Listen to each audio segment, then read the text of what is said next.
এটা আমরা ভাষায় বর্ণনা করতে পারবো না এই মুহূর্তে। And while you go for jump, you're one step like. It doesn't go far.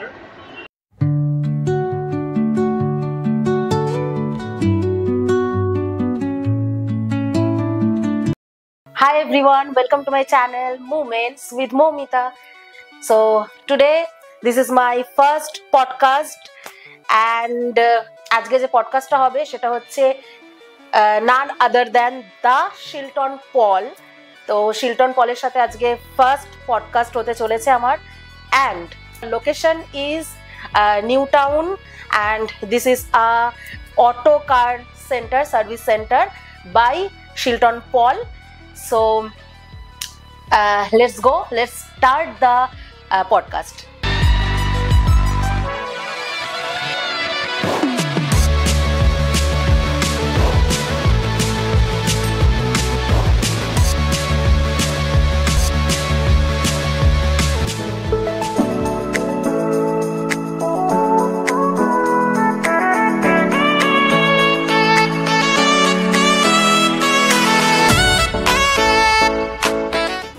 Okay, so আমাদের সাথে এখন আছেন দা শিলটন পল, মোহনবাগান এক্স গোলকিপার অ্যান্ড যাকে আমরা সবাই বাজপাখি নামে চিনি।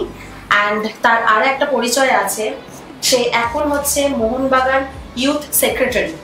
মোহনবাগানের সাথে খেলা তো অনেকদিন আগেই ছেড়ে দিয়েছিলেন, কিন্তু এখনও তিনি মোহনবাগানের সাথেই যুক্ত আছেন। সো তার সাথে একটু কথা বলে নেব। সো হাই দাদা। Thank you.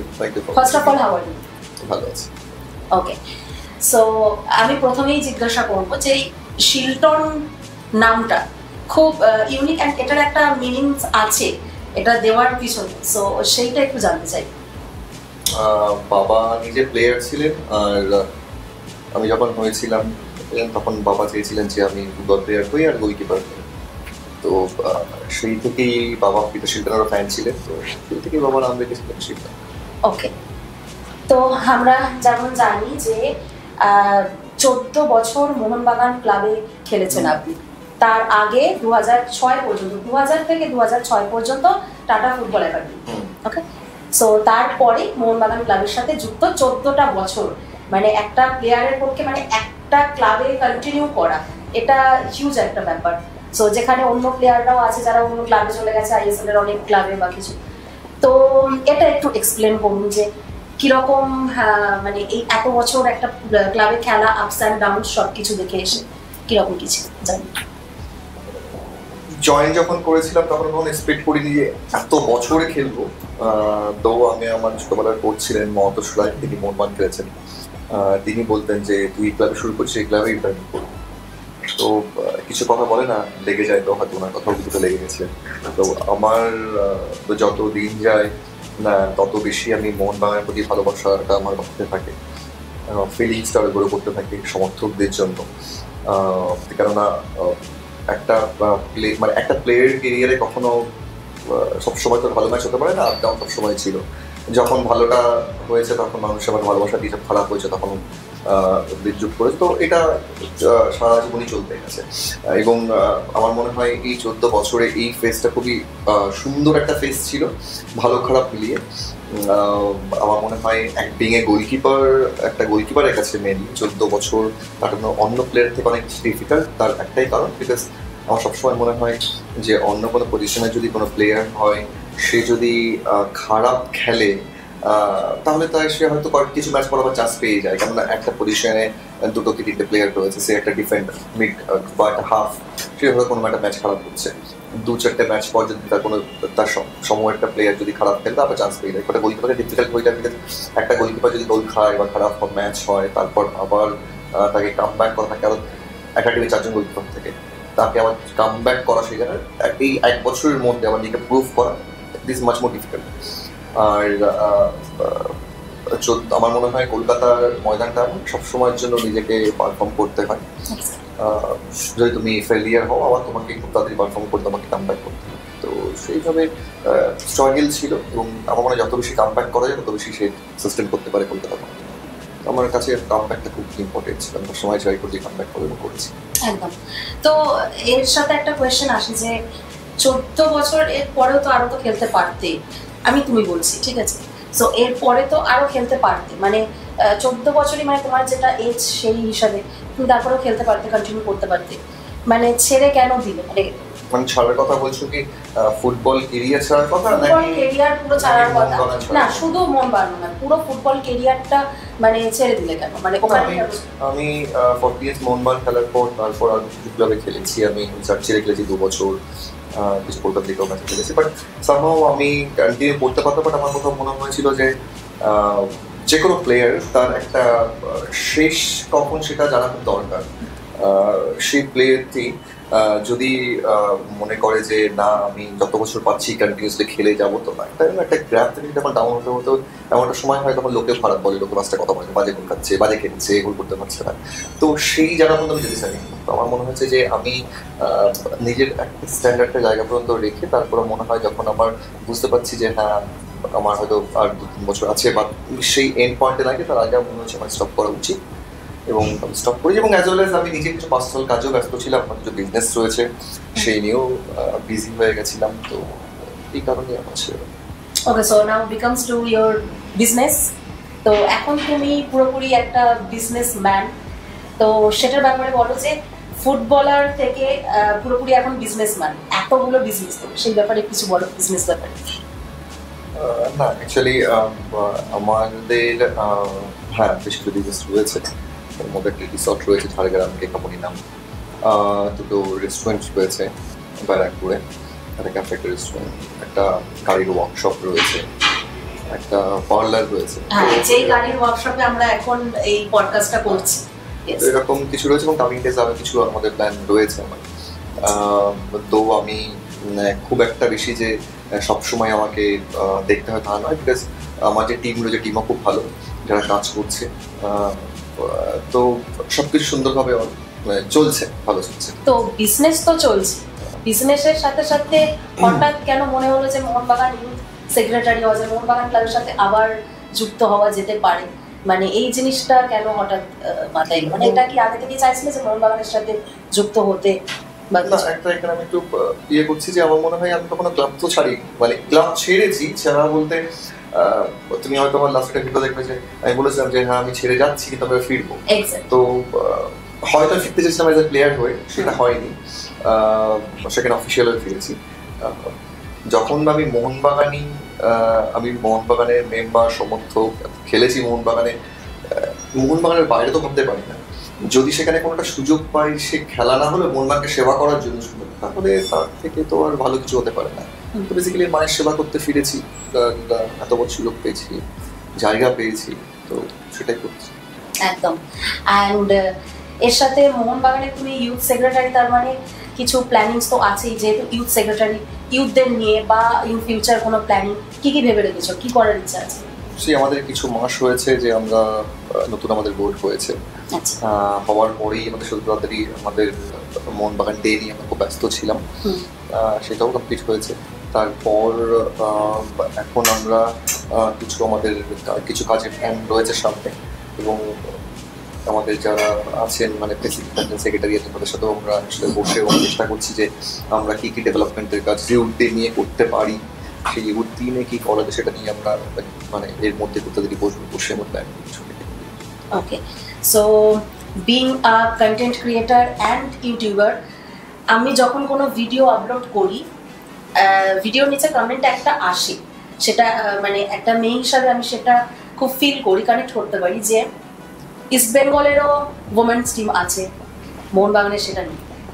সেটা কি হতে পারে, মানে সেটা নিয়ে কি কোনো চিন্তা ভাবনা কিছু আছে তুমি এটা নিয়ে? যেমন অনেস্টলি বলছি যে আমাদের সবাই জানে যে আমাদের ফুটবলের একটা পুরো তো আমাদের সিএস মানে দেখছে, সুপার জয়েন্ট দেখছে, তো সেই জায়গায় দাঁড়িয়ে আমরা ফুটবল মেয়েদের ফুটবল টিম করার আমাদের প্ল্যান রয়েছে, এবং আমরা আগেও বলেছি যখন আমাদের ইলেকশন হয়েছে তখন আমরা সবাই বলেছিলাম যে আমরা কিছু প্ল্যান করছি আমরা, এবং আশা করি প্রেসিডেন্ট এবং সেক্রেটারি দুজনের মধ্যে বসবেন এবং আমাদের মিটিংয়েও সেটা নিয়েও কথা হয়েছে, এবং আশা করি আমরা এটা নিয়ে কিছু ওয়ার্কআউট করবো যাতে আমরা কথা বলে এটাকে কিছু আমরা করতে পারি, মানে ইন ফিউচার হতে পারে।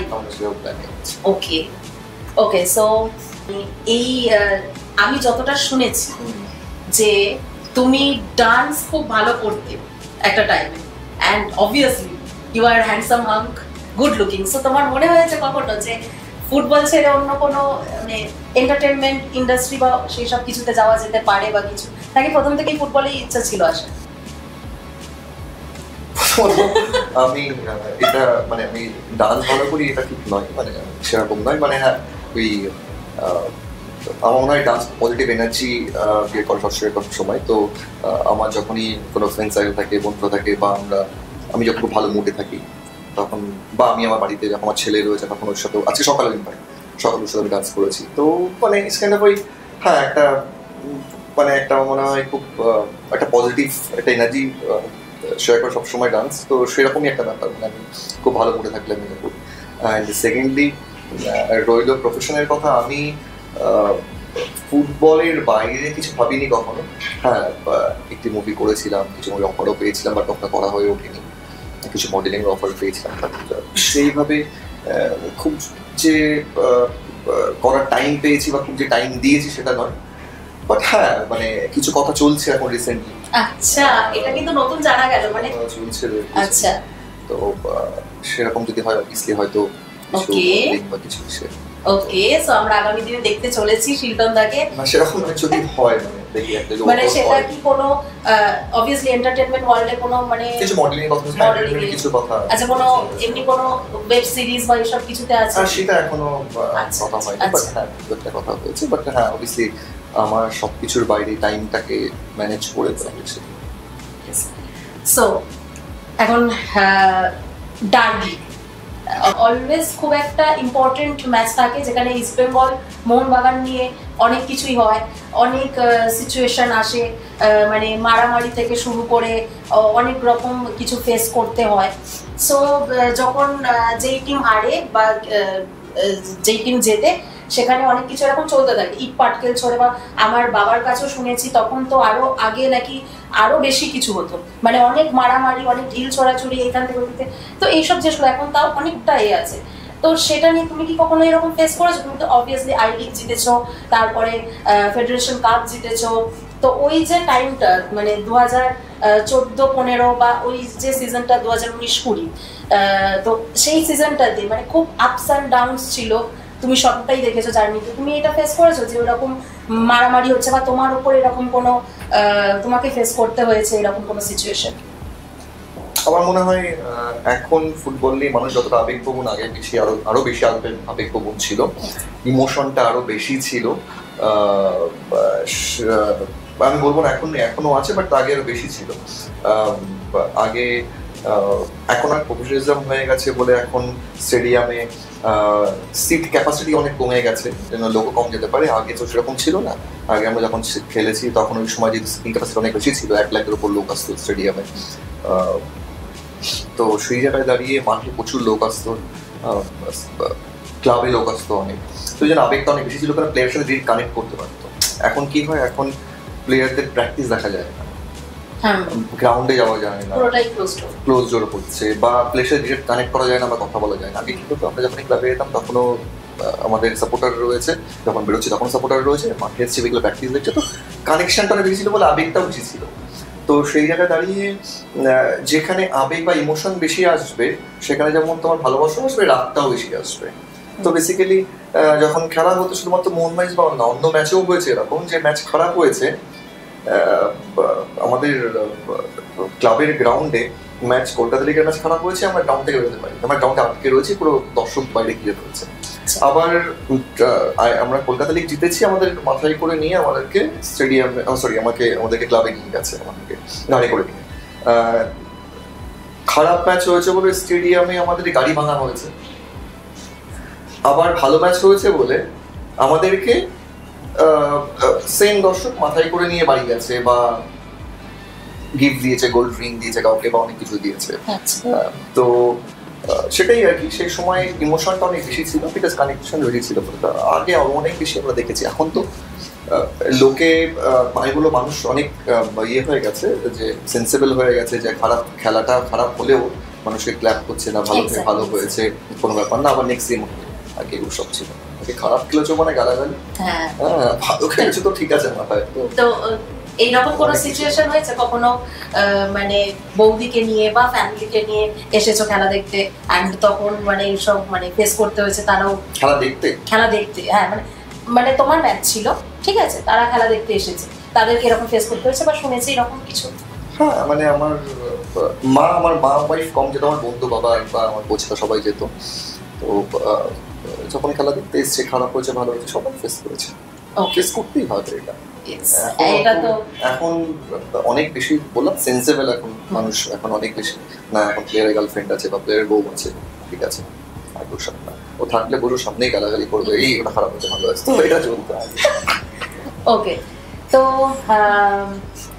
তোমার কি মনে হয় মানে আইএসএল যে হচ্ছে আইএসএল এর জন্য কি মানে আমরা দেখেছি মানে কলকাতা লিগ বা কিছু এটার কিরকম কি সিচুয়েশন, এত দূরে ম্যাচ পড়ে কোনো ঠিকঠাক থাকে না, ম্যাচের ডেট হুট করে চেঞ্জ করে দেয় বা এত দূরে দূরে এখন ক্লাবেও হয় না সেটা ম্যাচটা খেলা। তো আইএসএল তো হচ্ছে, আইএসএল খুব ভালোভাবে হচ্ছে, বাট আমাদের কলকাতা লিগ বা কলকাতার এসব ম্যাচে এখানে কি কোনো ডেভেলপমেন্ট বা কিছু হচ্ছে মানে তোমার পার্সোনালি কি মনে হয়?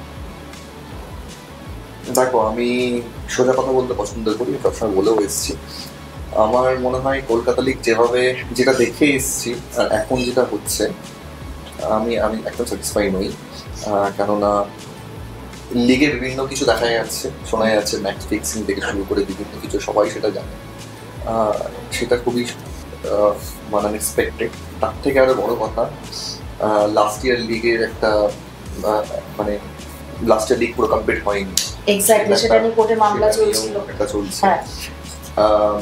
এবং সব থেকে বড় কথা আমার মনে হয় একটা জিনিস ভালো আমি বলবো যে গ্রাউন্ড গুলো ভালো হচ্ছে। আগে যে গ্রাউন্ডে ম্যাচ হতো সে compare to previous years and all, এখন গ্রাউন্ড গুলো ভালো যেখানে ম্যাচ হয়, স্টেডিয়াম বলো ওপেন স্টেডিয়াম বলো অনেক জায়গায় ভালো ভালো জায়গায় ম্যাচ হচ্ছে। কিন্তু আমার প্রশ্ন হচ্ছে যে যে মানুষগুলো ম্যাচ দেখতে আসে তারা তো সবাই ময়দানে ম্যাচটা দেখতে আসে, ময়দানে তো ফুটবলটা ময়দানে নেই। ফুটবলটা ময়দানে হওয়ার জন্য আমার মনে হয় মোহনবাগান, ইস্টবাগান, মোহামেডান এই টিমগুলোর যে গ্রাউন্ড আছে ওখানে ম্যাচ হওয়া দরকার। আমি আগেও বলেছি, আমি এখনো বলেছি, আমি বারবার বলবো যে ময়দানে যেন খেলাটা ফিরে আসে, মানে মোহনবাগান ইস্টবাগান মাঠে যেন ম্যাচগুলো ফিরে আসে, যাতে মানুষ এসে আমি এখনো বলছি যে আই লিগে যতটা মানুষ ম্যাচ দেখতে আসতো কলকাতা লিগ থেকে বেশি মানুষ ম্যাচ দেখতে আসতো, বিকজ ওটা এমন একটা জায়গা সবাই যাওয়ার সাথে সুবিধা হতো। এবং যদি ময়দানে ম্যাচ ফিরে আসে না ফুটবলের মানচিত্র আবার চেঞ্জ হয়ে যাবে। Okay, so I have a segment, so আমি কিছু পেপার দেব ঠিক আছে। I have some photos actually. I have some photos of you and you have to share your memories on basis on these photos. Okay, so let's try on this photos.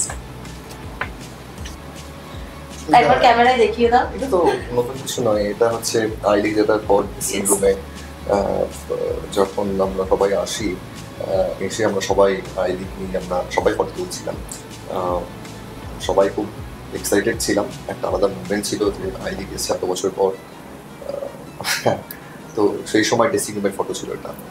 তো মানে তখন তোমার এটা কেমন ছিল মানে মেমোরিটা, মানে তোমার সেই আমি তখন আকাশে ভাসছিলাম, তখন আমার অবভিয়াসলি সেই রাতটা মানে সেই রাত মানে ওই রাতটা শেষ হওয়া ছিল না, ওই রাতটা পুরো রাত আমরা মানে একটা ঝড় উঠে যাওয়া মানে যাকে বলে সেই করেছি, মজা করেছি, মানে এত বছর পর খরা কাটিয়ে একটা ট্রফি এসে সেই ট্রফি আবার মানে আই লিগ সেই জায়গায় দাঁড়িয়ে সারা রাত আমরা খুব পার্টি করে খুব মজা করছি, মানে কি না করিনি আমরা। ইট ওয়াজ বিউটিফুল নাইট, মানে আনফরগেটেবল নাইট, মানে ভাবা যায়নি রাত্রি। সকাল আমরা ভাবছিলাম সকাল কখন যেন না হয়, মানে এরকম একটা ব্যাপার ছিল। তাও সকাল বলে তারপর আবার আরো বড় হয়েছিল, সকালে উঠে যখন আমরা কলকাতা ফিরলাম তখন তো অন্য হিস্ট্রি হয়ে গেছিল। তো ওকে, সো নাও দিস ওয়ান। এটা হচ্ছে আমি, আমার ওয়াইফ আর আমার ছেলে রেয়ান, আমরা মন্দারমণি গেছিলাম এবং আমাদের অনেক ফ্রেন্ড সার্কেল ছিল, অনেক বন্ধুরা ছিল, আমরা সবাই একসাথে আমরা সবাই মন্দারমণি গেছিলাম এবং হোটেলের সাথেই আমাদের বিচ ছিল, সেই বিচে আমরা খুব মজা করেছিলাম। তো মানে কোনো অকেশনে গিয়েছিল আমরা ফ্রেন্ডস থাকলে আমরা যখন সময় হয় আমরা বন্ধুরা একসাথে আমরা সময় কাটাই, বসি। যখন সব আমার কিছু আমার ওয়াইফের কিছু বন্ধুরা আছে যারা ব্যাঙ্গালোর থাকে, তারা যখন ব্যাঙ্গালোর থেকে ফেরে তখন আমরা গেট টুগেদারে একসাথে বসি, আড্ডা মারি, বা কোথাও ঘুরতে যাই, সেই কখন শান্তিনিকেতন গেলাম, তো কখনো মন্দারমণি গেলাম, তো কখনো জয় গেলাম, তো সেরকম আমরা একসাথে গেছিলাম। তো এটা একটু বলো যে আমি যতটা শুনেছি যে তোমার অনেক দিনের একটা রিলেশন ছিল, অ্যান্ড সো তুমি মানে একটা তোমার পার্সোনাল লাইফ, প্রফেশনাল লাইফ সবটা ঠিকঠাক ভাবে ব্যালেন্স করে কিভাবে, মানে এতদিনের একটা রিলেশন, মানে ইন জেনারেলি আমরা দেখি অনেকেই সেটা পারে না, প্রফেশনাল লাইফ পার্সোনাল লাইফ এ করে ব্যালেন্স করে চলতে পারে না। তো তুমি কিভাবে এটা? আমি খুব ম্যানেজ ভালো করি সব দিক থেকে, সেটা ইন টার্মস অফ মানে পার্সোনাল লাইফ, প্রফেশনাল লাইফ। তো ম্যানেজটা আমাকে করতে হয়। যদি কখনো ওর ক্ষেত্রে টাইমের একটা ব্যাপার থাকে সেটা হয়তো হয়ে ওঠে না, যেমন তোমাকে টাইম দিয়েছিলাম সেখানে লেট হয়ে গেছে, তো টাইমটা একটা ব্যাপার হয়ে যায়। কিন্তু আমি একটু ক্যালকুলেট ভাবে চলি। কখনো কোথাও সে আমি যদি 4 দিন বাইরে টাইম দিই, তো 3 দিন আমি আমার ফ্যামিলির টাইম দেবো, আমার বাচ্চাকে টাইম দেবো, বা এতটা সময় যদি আমি ওখানে টাইম দিই তো এই সময় আমি ওখানে বেরোবো। তো এইভাবে আমি সব ক্যালকুলেট করেছি, মানে একটু করে নিই, ক্যালকুলেশন করে নিই। মানে তুমি বলতে চাইছো তোমার ডিসিপ্লিন? নট ডিসিপ্লিন না, বাট ম্যানেজ করি। মানে আমি সব সুন্দরভাবে ম্যানেজ করি, বিকজ এতগুলো বিজনেসও রয়েছে, চাকরি রয়েছে, ফ্যামিলি রয়েছে, বাচ্চা রয়েছে। তো এবং রিলেশনটা অনেকদিন রিলেশন ছিল আমাদের। আমার সায়না আমাদের প্রায় 7-8 বছর রিলেশন ছিল, তারপর আমরা বিয়ে করেছি। তো তারপর আমরা বিয়ে আমাদের 5 বছর হয়ে গেল, মানে 12 বছর। তুমি এখন, আমি জাস্ট একটা কোয়েশ্চেন করতে চাই, এটা আমি পার্সোনালিও করতে চাই, ইউথ জেনারেশনকে কি অ্যাডভাইস দিতে চাও মানে এই রিলেশনশিপ বা অ্যান্ড অল এইসব নিয়ে, মানে যে কিভাবে তোমার যেহেতু একটা এত ভালো সাকসেসফুল ম্যারেজ লাইফ বা পার্সোনাল লাইফ, তারপরে প্রফেশনাল লাইফটাকে এত সুন্দরভাবে ব্যালেন্স করছো, তো তুমি তাদেরকে সবাইকে কি অ্যাডভাইস দিতে চাও? আমার মনে হয় এখন ছেলেমেয়েরা মানুষদের পেশেন্সটা অনেক কম, এবং সেটা কি হয়, আগে আমরা কোনো রিলেশনে থাকলে যদি ঝগড়া ঝামেলা হতো বা কিছু হতো, আমরা সেটাকে সলভ করা যারাই যেতাম, যে হ্যাঁ কীভাবে সলভ করা যায় বা কীভাবে একটা সলিউশন হয়। এটা এখন মানে জানা রিলেশন মানে যত না ইয়ে হয় তার থেকে বেশি ব্রেকআপ হয়, সেটা আবার বিয়ের ক্ষেত্রেও হয়ে যাচ্ছে অনেক, মানে ডিভোর্স অনেক বেশি বেড়ে যাচ্ছে, বিকজ আমাদের মনে হয় আমাদের বাবা মার কাছে খুব একটা ডিভোর্স আমরা শুনি ওই সময় খুব কম দেখছি। তারা ভাবলেও এখন ভাবে যে এটা কেন বা কিছু। আমার মনে হয় যে পেশেন্সটা অনেক বেশি দরকার, সেটা যদি হয় আমার মনে হয় বেটার আর কি, সব দিক থেকে। ওকে, সো তোমার একটা ছেলে আছে, দুটো ছেলে, হ্যাঁ, রিসেন্ট কংগ্রাচুলেশনস। ওকে, তো কি ইচ্ছা আছে ইন ফিউচার মোহনবাগানে খেলতে দেখতে চাও? না, নট রিয়েলি। আমি এখনো মানে সেটা বলছি না, আমি ওটা ভাবিনি যে ও ফুটবল খেলবে, ক্রিকেট খেলবে, কি ডক্টর হবে, কি ইঞ্জিনিয়ার হবে, ভাবিনি সেটা। বাট আমি অনেস্টলি এখন যা বেঙ্গলের সিনারিও আছে, ফুটবল সিনারিও, সেই সিনারিওতে আমি ভাবিনি যে ওকে ফুটবল খেলাবো। যদি বা ওকে ফুটবল খেলার কথা ভাবি তাহলে অবভিয়াসলি সেটা ইন্ডিয়ার বাইরে বা অন্য কোথাও রেখে আমি ভাববো, বা কলকাতার বাইরে রেখে ভাববো একটু বড় হলে। কারণ আমার মনে হয় যে এখানে আরো ডেভেলপমেন্ট অনেক কিছু দরকার, চেষ্টা করছে, কিন্তু আমার মনে হয় মানুষের মেন্টালিটি অনেক ডেভেলপমেন্ট দরকার। তো আমাদের বাঙালি প্লেয়ারদের সংখ্যাও কমে যাচ্ছে, মানে হ্যাঁ, এটা আমি জিজ্ঞাসা করতে যাচ্ছিলাম যে বাঙালি দেখা যাচ্ছে না, বাঙালি প্লেয়ার সবাই চাইছে বাট বাঙালি প্লেয়ার আসছে না মোহনবাগান টিমে বা কলকাতার বাঙালি প্লেয়ার। প্রবলেমটা কোথায় হচ্ছে, কি অ্যাকচুয়ালি ইস্যুটা কি হচ্ছে? Problem platform. মানে আগে কি হতো, আগে কোনো প্লেয়ার যদি ভালো খেলতো, মানে সে কলকাতা লিগে কোনো প্লেয়ার কলকাতা লিগে ভালো খেলতো এই একটা কারণেই, যে ভাবতো যে আমি ভালো খেলছি, ভালো খেললে আমি মোহনবাগান বা ইস্টবেঙ্গল মডেল ক্লাবে খেলবো আমি, তো সেই প্ল্যাটফর্মটা সবাই ভাবতো। এখন ডিরেক্টলি এখন কলকাতা লিগ খেলা তো নর্মালি আমাদের সত্যি সেকেন্ড টিমে খেলে, আর সেই প্লেয়ারগুলো যে চার্জ হয়ে খেলবে যে আমি অফিসিয়ালরা আসছে মাঠে দেখতে, আমি ভালো খেললে আমাকে মোহনবাগানের মানে রিজার্ভ টিমে বা মোহনবাগানে রাখতে পারে বা ইস্টবেঙ্গলে রাখতে পারে, সেই জায়গাটা অনেক কমে যাচ্ছে বাঙালি প্লেয়ারদের জন্য। কোট আমাদের বাঙালি প্লেয়ার সংখ্যা অনেক কম এখন, কেননা এই নয় যে আমাদের বাঙালি প্লেয়ার নেই, প্রচুর প্লেয়ার রয়েছে। কারণ সন্তোষ ট্রফি তাদের আমরা চ্যাম্পিয়ন হতাম না, তোমার সন্তোষ ট্রফি চ্যাম্পিয়নরা বুঝিয়ে গেছে যে আমরা বাঙালি প্লেয়ার অনেক রয়েছে। সেই জায়গায় দাঁড়িয়ে আমার মনে হয়, আমি আগেও বলেছি এখনো বলছি, যে আমাদের এই 3 প্রধান আছে, 3 প্রধান এখন ডায়মন্ড হারবারে উঠে এসছে। তাও অনেক বাঙালি প্লেয়ার ডায়মন্ড হারবারে আছে। বাঙালি প্লেয়ারের জায়গা কোটাটা বাড়াতে হবে। আমাদের বেঙ্গলের জায়গা, বেঙ্গল রয়েছে, এখান থেকে বাঙালি প্লেয়ার থাকবে, এই জায়গাটাকে আমার মনে হয় বাড়তে হবে। সে তাকে ধর তুমি আমাদের রিজার্ভ টিমে চান্স দিক, সেখানে খেলে প্রুফ তারপরে ফার্স্ট টিমে আসবে, সেই জায়গাটা হবে। ওকে, সো নাও দিস ওয়ান, এটা মানে একবার তুমি দেখো জাস্ট ফটোটা এটা একবার দেখিয়ে দাও একবার সবাই। এটা লুক অ্যাট হিজ স্মাইল, মানে একটা সত্যি কথা বলো তো, আমি জাস্ট একটা অন্য একটা কথা কোয়েশ্চেন করতে চাই। তুমি অবভিয়াসলি গুড লুকিং, এত ভালো তোমার স্মাইল, তখন একটা ফ্যান বেস তো একটা ছিলই। ফিমেল ফ্যান কিভাবে হ্যান্ডেল করতে, মানে এরকম কোনো মেমোরিজ আছে খুব ভালো, মানে কেউ এই গিফটস দিয়েছে বা খুব স্ট্রং ফিমেল ফ্যান বেস বা এরকম কিছু? তখন তুমি তো মাঠে আসতে না নিশ্চয়ই, তো আমি একটু ছোট ছিলাম, বাড়িতে বসে দেখতাম এন্ড বাবার থেকে শুনতাম।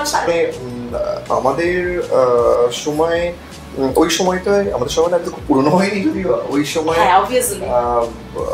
তখন আমি যেটা বললাম যে প্লেয়ারদের সাথে ডিরেক্ট কানেক্ট করা যেত, এবং তখন প্লেয়ারদের সাথে সাপোর্টার্স থেকে শুরু করে সবাই মাঠে আসতো। তখন অনেক, তখন হ্যাঁ কিছু, তখন অনেক মহিলারাও আসতো মাঠে, বাট হ্যাঁ এখন অনেক বেশি আসে এখন, বিকজ এখন মাঠের পরিবেশটা অনেক চেঞ্জ হয়েছে।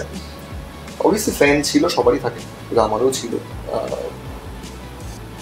হ্যাঁ মানে ছিল তো কিছু শেয়ার করো না, কিছু মানে কিছু এরকম কিছু মোমেন্টস আছে, মানে সামনে গোলাপ নিয়ে গেছে বা কিছু, মানে সামনে মানে কিছু গিফট দিয়েছে যখন জিতে ফিরছো বা কিছু এরকম আছে। মানে আমার একটা জিনিস মনে আছে যে আমি থাকতাম আগে, এখন নিউটাউনে থাকি, তখন একসময় বাঙালি যখন থাকতাম তখন আমার নিচে একটা লেটার বক্স ছিল। আচ্ছা, তো আমি যখন লেটার বক্সে আসতাম তখন আমার সবসময় একটা, মানে অনেকে, মানে একজন দুজন মেয়ে ছিলেন, তারা তো একটা সবসময় একটা গিফট রেখে যেতেন ওখানে রেখে, আমি লেটার বক্স থেকে গিফটটা নিতাম। গিফট মানে কোনো একটা কিছু বা কিছু এরকম কিছু রেখে যেত, যে কোনো অপশন বা কিছু। তারপর একটা আমার কাছে এখনো হয়তো হবে, একটা সুন্দর একটা ডায়েরি মতো রেখে গিয়েছিলেন ওই লেটার বক্সেই, যেখানে সব আমার বিভিন্ন রকম ফটো সাজানো ছিল এবং লাস্ট এসে মেয়েটির ফটো ছিল। তো এরকম অনেক কিছুই হয়েছে, মানে তখন অনেকের সাথেই হয়েছে, বাট হ্যাঁ আমার সাথে। ওকে, সো তুমি মোহনবাগানে এতদিন খেলেছো, এর সাথে এরকম কখনো হয়েছে যে অন্য ক্লাবে তোমাকে অফার এসছে, তোমাকে অন্য ক্লাবের অফার এসেছে বা কিছু এরকম তো হয়েছে নাকি? হ্যাঁ, তো অন্য ক্লাবে তুমি মানে যাওনি কেন 14 বছর ধরে মোহনবাগানই, মানে হোয়াটস দ্য রিজন? বললাম প্রথমেই যে মোহনবাগান, কখন ভাবিনি যে মোহনবাগান এত বছর খেলো ফার্স্ট। এবার যখন কিছু বছর খেলার পর তারপরে ভাবিনি যে মোহনবাগান ছাড়বো। হ্যাঁ, কিছু সময় ভালো অফার যখন এসছে, বেস্ট গোলকিপার হয়েছি, ভালো পারফর্ম হয়েছে কয়েক বছর, তখনও মনে হয়েছিল যে হয়তো ভালো অফার এসছে, ছাড়তে পারি। মানে এমন সময় হয়েছে যখন যে বছর বেস্ট প্লেয়ার হয়েছে সে বছর কিছু আইএসএল টিমের অফার থাকার সময় ভেবেছিলাম যে ভালো টাকা অফার ছিল যে বেরোবো, এবং সেই টিম থেকে আমাকে বলেছিল যে তুমি যেও না, কেন গেলে আর ফিরে আসতে পারবে না, কারণ মোহনবাগান এত বছর হয়ে গেছে, 10 বছরও উপরে হচ্ছে। তো আমি বললাম আমি একবার যাবো, গিয়ে বসে হয়তো চলে আসবো, বাট আপনি আপনার পয়সা ঠিক আছে, অ্যামাউন্টটা ভালো ছিল। বাট অ্যাজ ওয়েল আমি ওই টেবিলে বসে যখন কথা বলি অফিসের সাথে, তখন আমি আর মোহনবাগান সাইন না করে আর ফিরতে পারতাম না। তো এইভাবেই ভালো লাগা ভালোবাসা থেকেই রয়ে গেছে আজকে, মানে ছিলাম একদম মোহনবাগান ইমোশন আমাদের, একদম। So let's play a rapid fire quickly. So এখন একটা র্যাপিড ফায়ার হবে। So okay, so let's start the rapid fire. আমি কিছু প্লেয়ারের নাম বলবো, ঠিক আছে? তোমাকে বলতে হবে এটা না ওটা, মানে এই প্লেয়ার না ওই প্লেয়ার। সো যাকে তোমার মনে হয় যে তোমার কাছে বেশি মনে হবে যে হ্যাঁ, র্যাপিড ফায়ার যেমন হয়, ঠিক আছে? ওকে, विशाल कायत और धीरज सिंह? विशाल। शायद जाहिद और दीप्रभात घोष? ओके। दिनी और कमिंस?